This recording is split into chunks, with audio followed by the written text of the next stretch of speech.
After transmigrating into a rich family's young master, the first thing I did wasn't indulging in debauchery and enjoying life, but desperately grinding money to prepare for a clean escape. After all, anyone who's experienced transmigration knows this rule. Out of 10 young masters, 9 are fake, and the remaining 1 is an ultimate backup. But I was different. Not only was I fake, even my tycoon heiress wife ran off with the real young master. Guys, who understands this apocalyptic opening?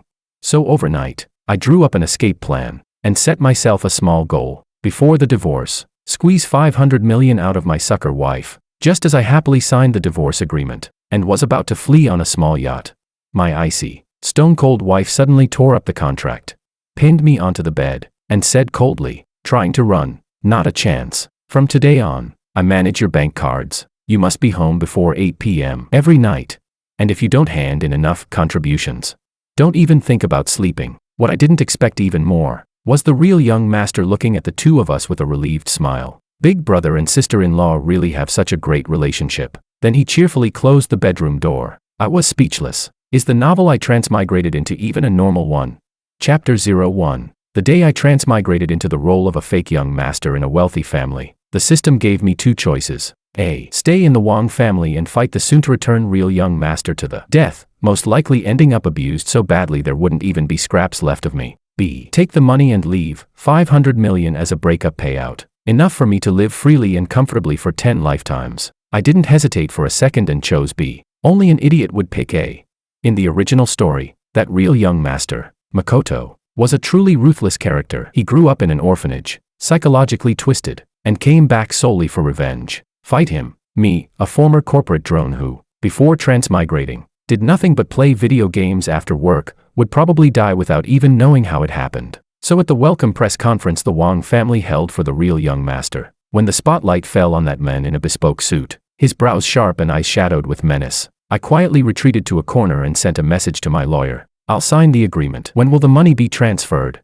The lawyer replied instantly, "Mr. Wong, once you sign, the 500 million in cash will be transferred to your designated overseas account within 72 hours. Perfect." I let out a breath of relief and looked back toward the stage. Makoto was speaking, his voice low and forceful. When his gaze swept across the room, it carried the sharpness of a predator. When his eyes landed on me, I distinctly felt a chill crawl up my spine. "Brother, don't look at me like that. I'm about to get lost. Won't get in your way at all. Thank you all for coming to my homecoming banquet today." Makoto curled his lips into a smile devoid of warmth. "And a special thanks to my brother, George Wong. Thank you for, over the past 25 years, showing filial piety on my behalf and enjoying everything that should have belonged to me." In an instant, all eyes in the room focused on me. I maintained a polite smile, while internally ranting like crazy. Here it comes, the classic public humiliation scene. Too bad I'm not playing along. Say whatever you want. Once the money's in my hands, I'm gone. George, my nominal adoptive father, the Wong Group's chairman, Millionaire Wong, walked up beside me and lowered his voice. After the press conference, "Come to my study." I nodded. "Okay, Dad." Millionaire Wong patted my shoulder, his expression complicated. He probably did feel guilty toward me, but blood ties are sometimes just that unreasonable. After the press conference ended, I was just about to slip off to the study to sign the papers and get my money when someone stopped me. My wife, Willow. She was wearing a black evening gown today, her skin starkly pale against it, red lips striking and glamorous. We had been married for 3 months, a purely strategic marriage, with no emotional foundation. Yet the way she looked at me now carried an emotion I couldn't quite read. "George," she called softly, "you knew already, didn't you?" I froze for a moment. "Knew what?" "That you're not the Wong family's biological son." Willow stared straight into my eyes. "That's why you've been acting so strangely lately, running to the company every day, talking about starting your own business." I was momentarily speechless. Over these 3 months, I really had been frantically grabbing as much money as I could, taking advantage of the time before my identity was exposed to milk every possible benefit. I thought I'd hidden it well. I didn't. "Don't lie to me." Willow cut me off. "George, we may not have feelings for each other, but we're still husband and wife. If you'd told me earlier, I could have helped you." "Help me? How exactly?" "Go head on against the real young master, sister." That's the original male lead with plot armor. Of course, I couldn't say that out loud. I could only reply vaguely. "I only found out not long ago myself." "Don't worry, I won't cling on where I don't belong. I'll take what's rightfully mine, and I won't touch a cent of what isn't." Willow opened her mouth, as if she wanted to say something more, but at that moment, Makoto walked over. "Sister-in-law," he nodded to Willow. then turned his gaze to me. Brother, Dad wants us in the study. Great. Judgment time. Chapter 02. In the study sat my adoptive father, Millionaire Wang, my adoptive mother, Misty, and the family lawyer. Makoto sat across from me, his legs crossed, posture lazy, but his gaze sharp as a blade. George. Millionaire Wang began, his voice carrying a hint of exhaustion. You already know the situation. Makoto is our biological son. These past years, you've been wronged. I quickly waved my hands. Not at all. Not at all. The Wang family raised me for 25 years, luxury clothes, fine food. I'm grateful beyond words. That was the truth. In the 3 months since I transmigrated here, I'd been living like a god, mansions, supercars, top-tier everything. It was a life I'd never even dared to imagine before. It's good that you see it that way, Misty said, dabbing at the corner of her eyes. Even though you're not our biological child, after all these years we've long treated you as our own. So don't worry, what should be given to you won't be lacking. The lawyer chose that moment to hand me a document. Mr. Wang, this is the property division agreement. The Wang family will make a one-time payment of 500 million in cash. In addition, all properties and vehicles under your name will remain yours. In exchange, you must give up all shares in the Wang Group and revert to your original surname. I took the agreement and skimmed through it quickly. 500 million in cash, 3 villas, 5 cars,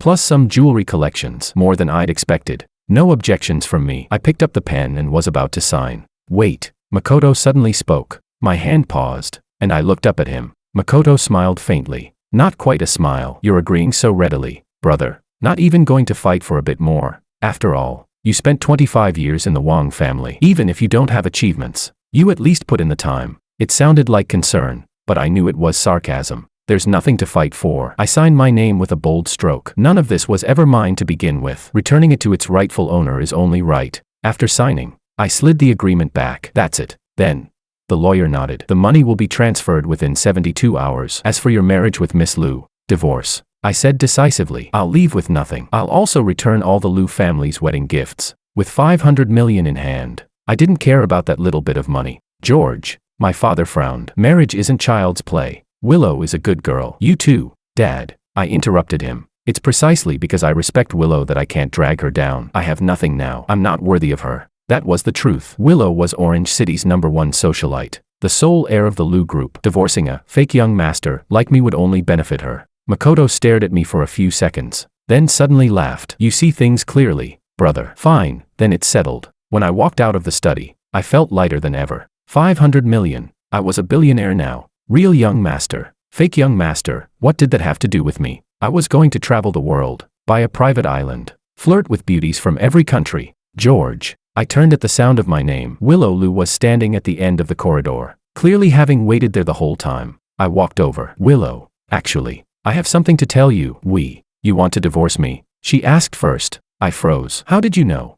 I heard it. Willow's expression was calm, but something churned in her eyes. George, are you really in such a hurry to get rid of me?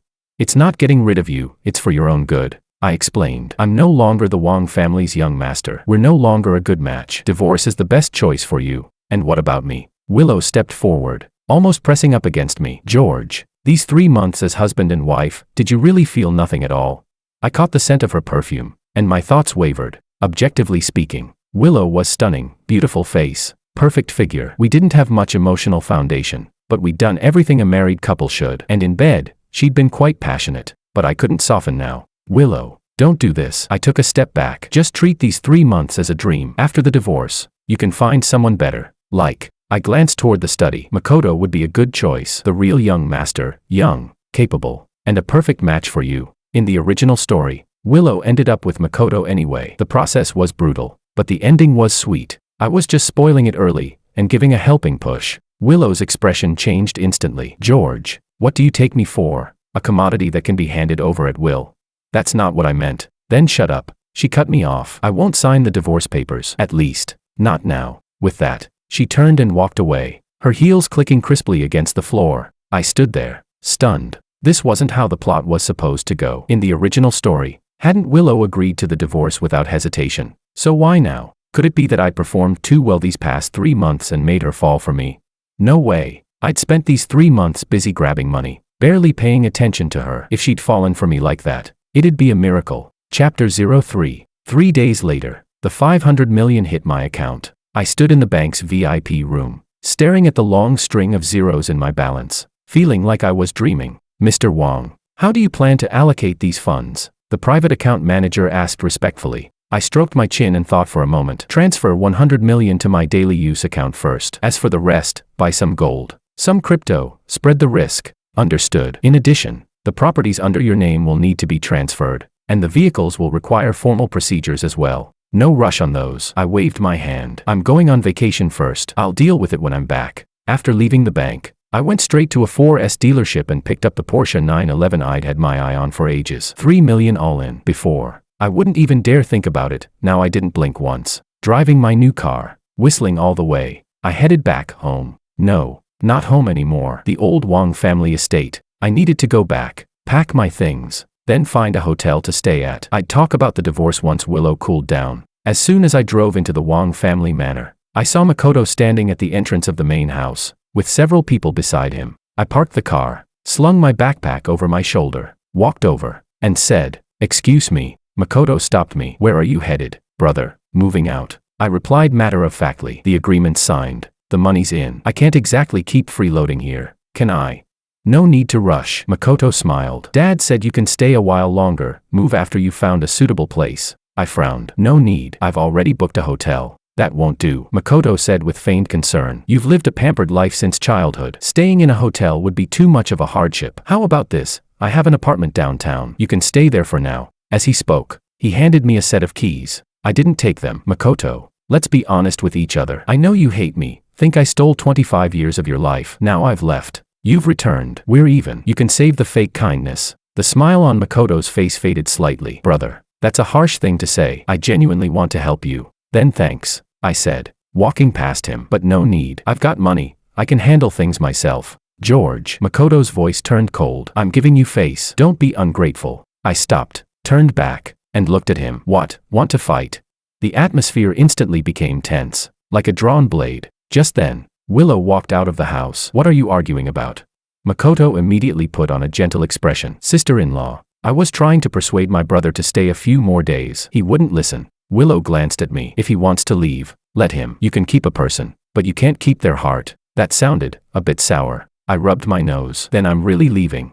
"Get lost." Willow spat out the words, then turned and went back inside. All right. She really was angry. I slung my backpack, got into the car, started the engine, and sped off in a cloud of dust. In the rearview mirror, Makoto stood there watching me, his gaze dark and cold. My heart tightened. I had a very bad feeling. Chapter 04. I booked the presidential suite at the best 5-star hotel in Orange City, $88,000 a night, and didn't blink. Lying on the 2-meter-wide bed, I called my best friend, Luis. "Get out here for drinks. I'm buying." Luis was someone I got to know after transmigrating. His family ran a building materials business, a classic rich kid. No real scheming, just loved to play around. Half an hour later, we met at the most expensive bar in Orange City. "George, I heard that you," Luis trailed off. "Heard I'm not the Wong family's biological son." I finished for him. "Yep, it's true. I'm broke now, just got a bit of money left." Luis burst out laughing. "George, you're hilarious. 500 million is just a bit of money. Then what am I with my tens of millions, a beggar?" I laughed too. "All right, cut it out. Tonight, we drink till we drop. Everything's on me. Big spender." "George." We ordered the most expensive liquor, called over the prettiest girls, and partied until 2 in the morning. Luis was dead drunk by then, completely out cold. I, on the other hand, was still clear-headed. 500 million tends to keep the adrenaline going. When it was time to pay, the bill nearly gave me a heart attack. 880,000. Holy hell. Was this place robbing people?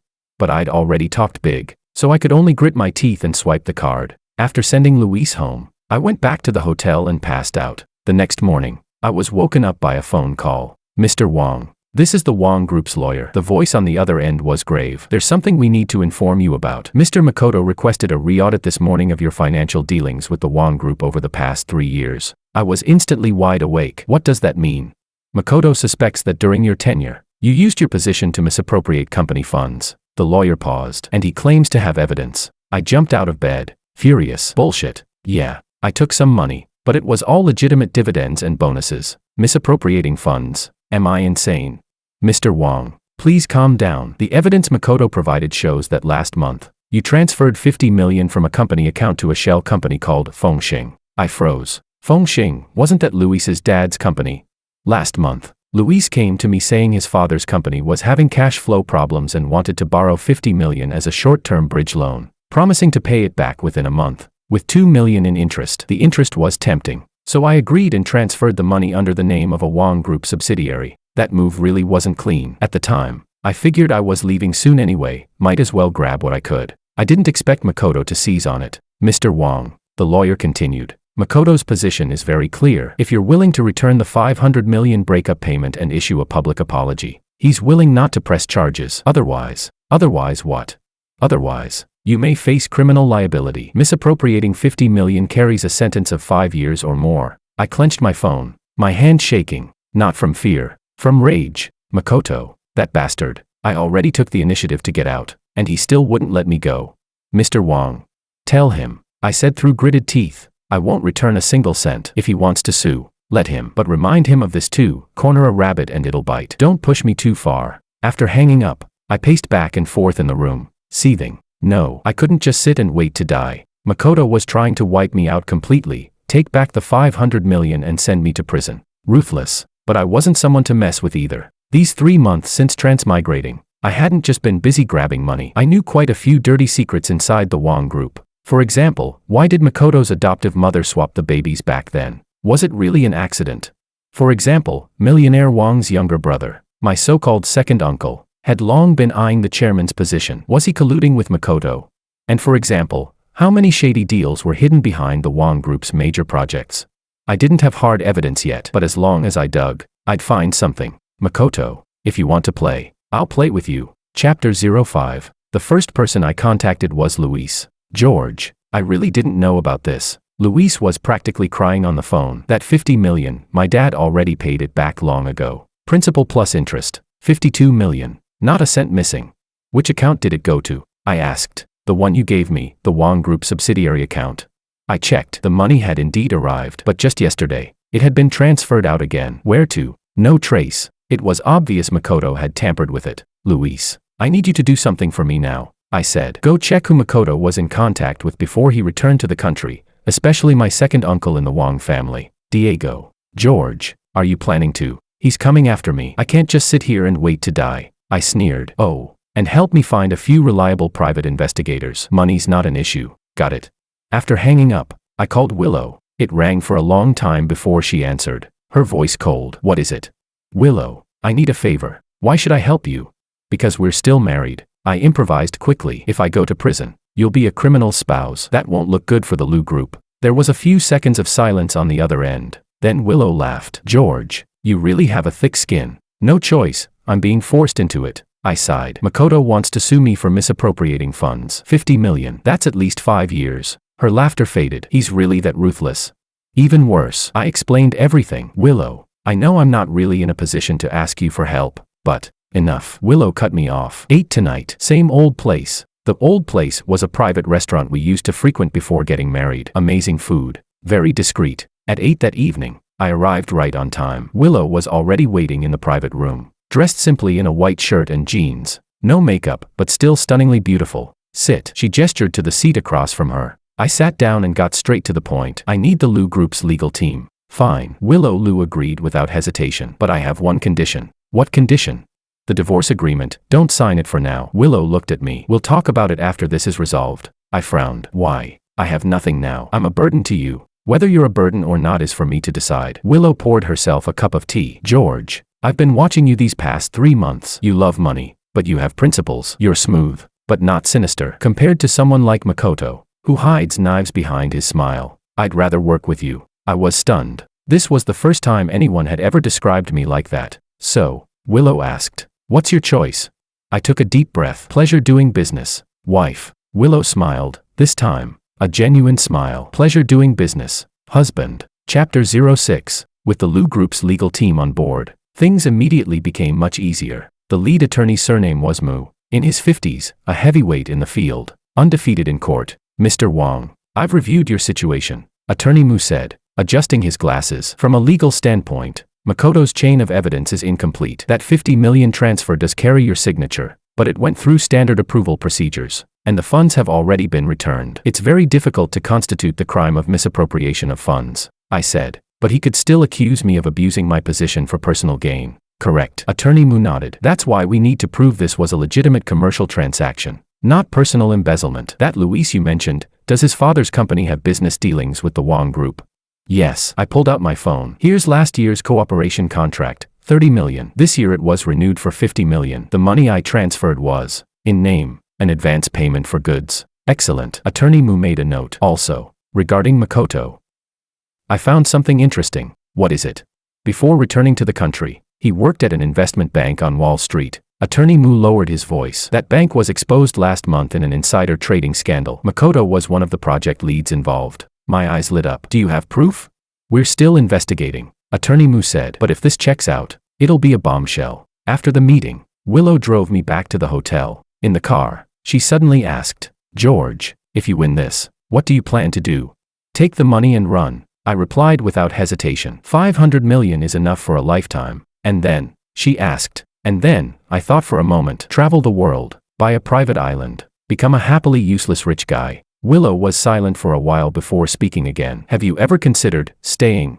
I turned to look at her. Neon lights outside the window flickered across her face. Willow, why do you want me to stay? I asked. Don't tell me you've fallen for me. I won't believe it. Willow smiled. Why not? You're handsome, a bit greedy, sure, but not a bad person. And most importantly, she paused before continuing. You respect me. These past 3 months, you never forced me to do anything I didn't want to do. In marriages among wealthy families, that's rare. I was momentarily speechless. She wasn't wrong. Even though ours was a business marriage, I had always respected her. When she didn't want to share a room, I never touched her. When she wanted to work, I gave her space. When she wanted to be alone, I entertained myself, not because I was noble, but because I knew forcing things only made them bitter. Willow pulled the car to a stop in front of the hotel and said, So, think about it carefully. Staying might bring some surprises. She leaned over and kissed me on the cheek. Good night, husband. Then she hit the gas and drove off, clean and decisive. I stood there, touching the spot she'd kissed, my heart beating a little faster.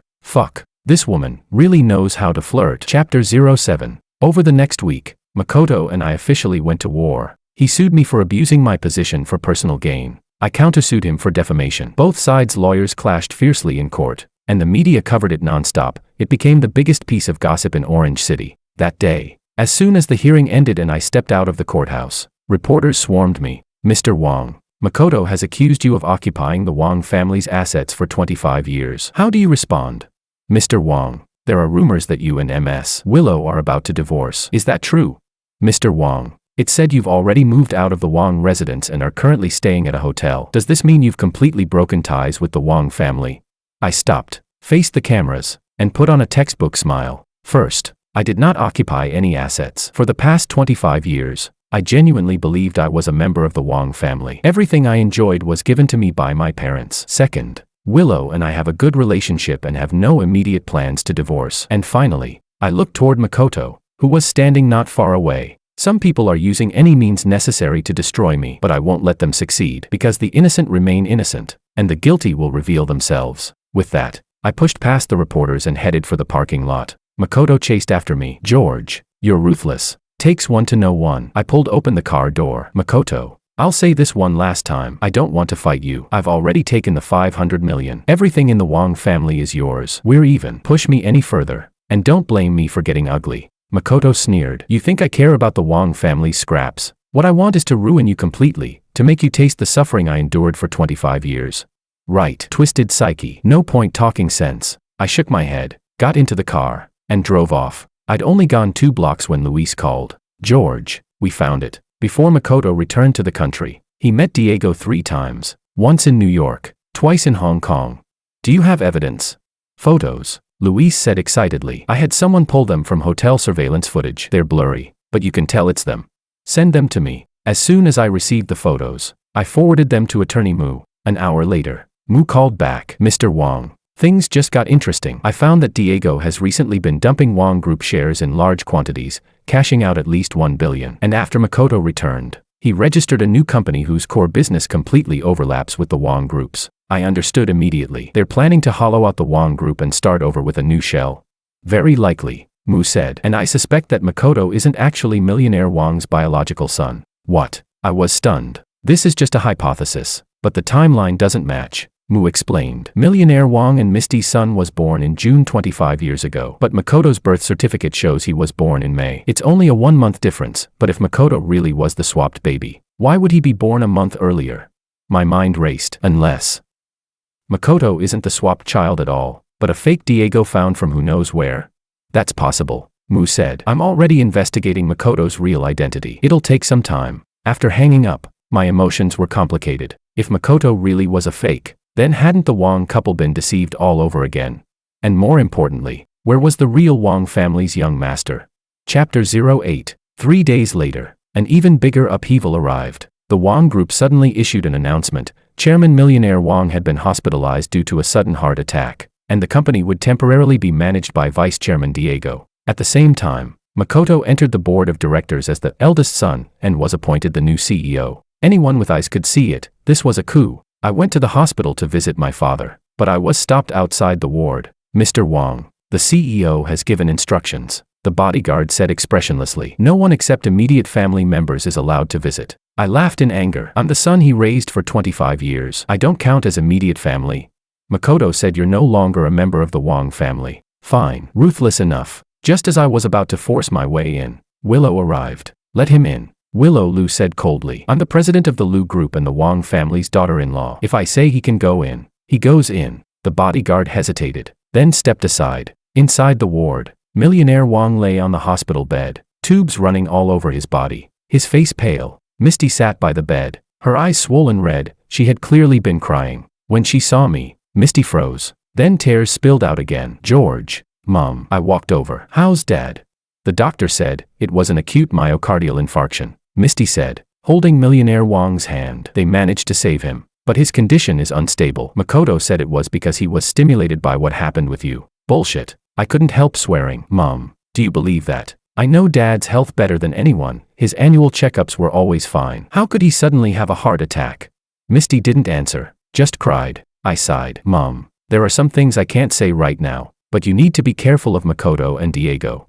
Before I could finish, Makoto walked in. When he saw me, his expression darkened. Who let you in here? I did. Willow stepped in, standing in front of me. Makoto, Dad is sick. George is his son. Him coming to visit is only natural. Makoto sneered. Son, just a fake. Sister-in-law, I suggest you stop meddling. This is Wang family business. How convenient. I'm also part of the Wang family. Willow refused to budge. George and I aren't divorced yet. Legally, I'm still the Wang family's daughter-in-law. On the contrary, Makoto, Dad just fell ill and you're already rushing to take over the company. Isn't that a bit too eager? Makoto's gaze turned cold. What are you implying? Exactly what it sounds like. Willow took out her phone. I just got word that Diego dumped Wang Group shares worth 500 million over the past 2 days, and your new company just happened to receive 500 million in investment. What a coincidence. Makoto's face changed. You investigated me. So what if I did? I cut in. Makoto, do you really think you covered your tracks perfectly? Let me tell you, every bit of your dirty business. I know it all. Makoto stared at me for a few seconds, then suddenly laughed. George, even if you know, so what? The Wang Group is in my hands now. Dad is lying in a hospital bed. Mom knows nothing. You, a fake kicked out of the family. What can you possibly do to me? It was arrogant, but it was also true. The situation was entirely in his favor. Is that so? I smiled back. Then let's wait and see. Chapter 09. After leaving the hospital, I asked Willow, that news about the 500 million investment, was it real? Yes. Willow nodded. The people I planted inside the Wang Group sent it back. Makoto's new company is called Inxi Capital. Its registered capital is 1 billion. Diego holds 40%, and Makoto holds 60%. 1 billion. I frowned. Where did Diego get that much money? He siphoned it from the Wang Group. Willow said. Lawyer Mu found that over the past 6 months, Diego transferred at least 2 billion from the Wang Group under the name of Project Investments. 1 billion was injected into Inxi Capital. As for the rest, its whereabouts are unknown. Good lord, he's trying to drain the Wang Group dry. Have you reported it to the police? I asked. Not yet. There's no solid evidence. Willow shook her head. Diego did everything too cleanly. Every transfer has a legitimate contract on the surface. Unless we find direct evidence of asset embezzlement, it'll be very hard to open a case. I thought for a moment. I have a way. What way? Lure the snake out of its hole. Chapter 10. My plan was simple. Pretend I was completely cornered. Go negotiate with Makoto, and beg him to let me off. Then, during the negotiation, lead him into talking and secretly record everything as evidence. The trick was old-fashioned, but it should work on someone as arrogant as Makoto. I arranged to meet Makoto at a private club in the suburbs. Using the excuse that I wanted to discuss a deal, Makoto showed up as expected, bringing only one bodyguard. Inside the private room, I poured him a glass of wine and said, "Makoto, let's stop fighting. I admit defeat." Makoto raised an eyebrow. "Oh, and how exactly are you admitting defeat?" "The 500 million breakup fee. I can return 400 million, I said, putting on a pained expression. "Let me keep 100 million for my retirement." "All right."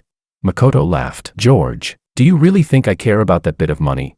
"Then what do you want?" I asked. "I want you ruined," Makoto said, swirling his wine glass. "I want you to kneel down and beg me, just like I did for 25 years in the orphanage. Kneeling every day and begging for handouts." There it was, playing the misery card. I followed his lead. "You really did have it hard all these years. But your mother?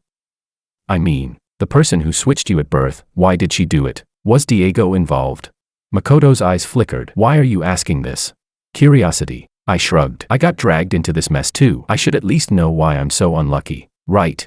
Makoto stared at me for a few seconds, then suddenly laughed. "Fine. I might as well tell you. Yes, it was Diego Wong who arranged it 25 years ago. He stole me from my biological parents and swapped me with millionaire Wong's son. The purpose was so that one day, he could use me to control the Wong group. And your biological parents? Dead." Makoto's face was expressionless. "A car accident. Diego arranged it." I sucked in a sharp breath. This was even more ruthless than the original story.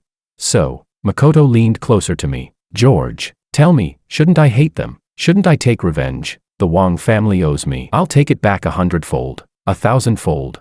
Including killing my father?" I asked. Makoto smiled. "That old bastard. Don't worry, I won't let him die so easily. I want him to watch with his own eyes as everything he worked for his entire life gets destroyed by me." Brutal. Quietly, I pressed the stop button on the recorder hidden in my pocket. Evidence secured. Chapter 11. After obtaining the recording, I immediately handed it over to Lawyer Mu. "This recording can't be used as direct evidence," Lawyer Mu said, "but it can serve as a lead to apply for an investigation into Diego and Makoto. Also, I checked, Makoto's biological parents did indeed die in a car accident, but the official accident report ruled it an accident. Can the case be reopened?" I asked. "It'll be very difficult. Too much time has passed." Lawyer Mu shook his head. "However, we can start from other angles. For example, regarding Diego's misappropriation of funds, I've already found several witnesses who are willing to testify." "Good," I nodded. "Collect the evidence as quickly as possible. I want to send all of them in before the next board meeting." Over the following week, we focused all our efforts on gathering evidence. There was good news from Luis as well. He found the former head of the orphanage where Makoto had lived. The men confirmed that when Makoto was 6 years old, he had once been adopted by a couple, but after 3 months, the couple returned him, citing a gloomy personality and difficulty in discipline. "What were that couple's names?" I asked. "The man's surname was Law. The woman's surname was Ku," Luis said. The director remembered it clearly because the men drove a Mercedes back then and looked very wealthy. "Law. Diego's wife's surname is Law." All the clues connected. I organized all the evidence and prepared to make my move at the Wong Group's next board meeting. But the day before the meeting, something happened. Willow was kidnapped. Chapter 12. The kidnapper's call came straight to my phone. "George, if you want your wife alive, bring the recording and all the evidence in exchange. Tomorrow at 3 in the afternoon. The abandoned scrapyard in the western suburbs. Come alone. Call the police, and you can prepare to collect the body." Clenching my phone, I said, "I want to hear Willow's voice." Willow's voice came through the line. "George, don't come. They are." She was cut off before she could finish. The kidnapper sneered. "You heard her, right? See you tomorrow. Remember, alone." The call ended. I stood there, my mind completely blank. Lawyer Mu walked over. "Mr. Wong, call the police." "No." I shook my head. "They'll really kill her. But if you go alone, it's far too dangerous." "I have a way," I said. In truth, I didn't really have a plan, but I knew one thing. I had to go. Willow was dragged into this because of me. I couldn't let anything happen to her. Chapter 13. At 3 o'clock the next afternoon, I arrived at the abandoned scrapyard in the western suburbs right on time. The place had been deserted for years. Rusted car wrecks were scattered everywhere, creating a gloomy, terrifying atmosphere. I carried a briefcase in my hand. Inside was fake evidence. The real stuff had already been backed up long ago. "I'm here," I called out loudly. "Where's Willow?" Several masked men stepped out from behind the wrecked cars. The one in front was holding a knife. "Did you bring the stuff?" he asked. "I did." I raised the briefcase. "Where's Willow?" The masked man gave a signal. Another man dragged Willow out. Her hands were tied behind her back, her mouth sealed with tape. but she didn't seem injured. When she saw me, she shook her head desperately, panic filling her eyes. I smiled at her slightly, signaling for her not to worry. "Give it to me," the masked man said, reaching out. "Release her first. You think you can negotiate with me, you bastard?" The masked man flew into a rage. "Believe it or not, I can kill her right now." "If you kill her, you won't get the stuff," I said calmly. "And since I dared to come, I came prepared. I'm wearing a tracker. If I don't leave within an hour, the police will come." The masked man froze, clearly not expecting that. I was lying. I didn't have any tracker on me at all. I was gambling on the fact that they wouldn't dare take the risk. Sure enough, the masked man hesitated. Just then, the sound of police sirens suddenly rang out. The masked man's face changed instantly. "You called the cops." "I didn't. I was stunned too, but the police really had arrived. More than a dozen police cars surrounded the scrapyard. Everyone inside. Listen up. You are surrounded. Drop your weapons and release the hostage." The masked men panicked. One of them grabbed Willow and pressed the knife to her neck. "Nobody come any closer, or I'll kill her." The situation reached a deadlock. Taking advantage of the moment, I slowly moved closer. "Brother, calm down. If you put the knife down now, at most it's attempted kidnapping. You won't get that many years. But if you hurt someone, that's a serious felony." "Shut up." The masked man's hand was trembling. I seized the timing and suddenly lunged forward, grabbing the hand holding the knife. The other kidnappers tried to rush in to help, but the police were already storming the scene. In the chaos, I felt a sudden cold sensation in my abdomen. I looked down. The knife had gone in. "Fuck, that really hurt." "George!" Willow screamed. I collapsed onto the ground, my consciousness slowly fading. The last thing I saw was the police subduing the kidnappers, and Willow running toward me, her face covered in tears. Worth it. Chapter 14. I lay in the hospital for a week. That stab wound had missed my vital organs by just 1 centimeter. The doctor said that if it had gone even a little deeper, I would have been dead. Willow came every day to keep me company, feeding me, helping wipe me down, more attentive than a professional caregiver. Feeling a little embarrassed, I spoke up. "You really don't have to do all this. I can manage on my own." "Shut up." Willow shot me a glare. "You got hurt because of me. Taking care of you is only right." Then, about the divorce. "Mention divorce again and I'll throw you out the window," Willow threatened. I laughed, which pulled at my wound and made me grimace in pain. Just then, Lawyer Mu arrived with good news. "Mr. Wong, the kidnappers have confessed. It was Diego who ordered it. The police have already arrested both him and Makoto. The charges include kidnapping, misappropriation of funds, and commercial fraud, with multiple offenses combined. They're looking at a minimum of 20 years. What about the Wong Group?" I asked. "Mr. Wong has been discharged and has resumed control of the company," Lawyer Mu said. "He asked me to pass on a message. The Wong family will always be your home, and you will always be his son." My nose stung. "And there's more." Lawyer Mu hesitated for a moment. "There's been a new discovery regarding Makoto's background." "What kind of discovery?"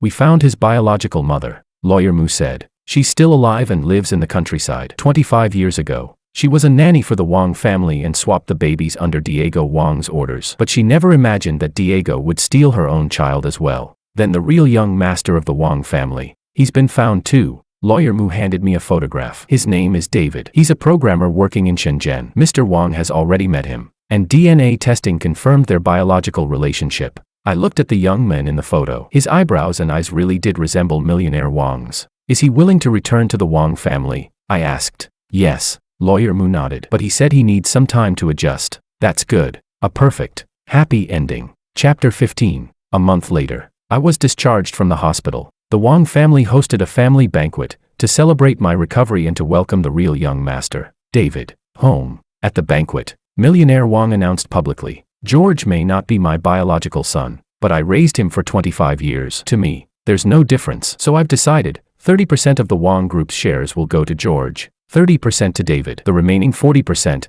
I'll keep for my retirement." I was stunned. "Dad, that's too much." "It's not," millionaire Wong said, patting my shoulder. "You've earned it. And besides, I have another task for you." "What task?" "Help David get familiar with the company's business," millionaire Wong said with a smile. "That kid is too introverted. He needs you to guide him." I looked at David. He smiled at me shyly. "All right then. Having one more younger brother isn't so bad." After the banquet, Willow drove me home, not to a hotel, but to the apartment we bought when we got married. The marital home I had never really lived in before. "Willow, there's something I want to tell you," I said seriously in the car. "If it's about divorce, forget it." Willow cut in first. "It's not about divorce." I held her hand. "I just want to say, thank you. Thank you for helping me when I was at my lowest. Thank you for not giving up on me." Willow smiled. "Then how do you plan to thank me?" How about offering myself for life? I asked. I suppose that barely qualifies. Willow parked the car, leaned over, and kissed me. But the term is a lifetime. No backing out. No backing out, I said, deepening the kiss. A lifetime is too short. Next life, the one after that, I'm sticking to you in all of them. The moonlight outside the window was just right. From a fake young master to a real husband, the road I walked was full of danger and turbulence. But the ending was perfect. As for that $500 million breakup fee, I donated it long ago, setting up a charitable foundation to help children in orphanages. Money, what you bring with you in life, you can't take with you in death. What matters is that I found something far more precious than money. Family, love, and this woman who always talks back to me, yet cries her eyes out whenever I get hurt. George, I love you. I love you too. The moonlight was gentle, and the rest of our lives stretched long ahead.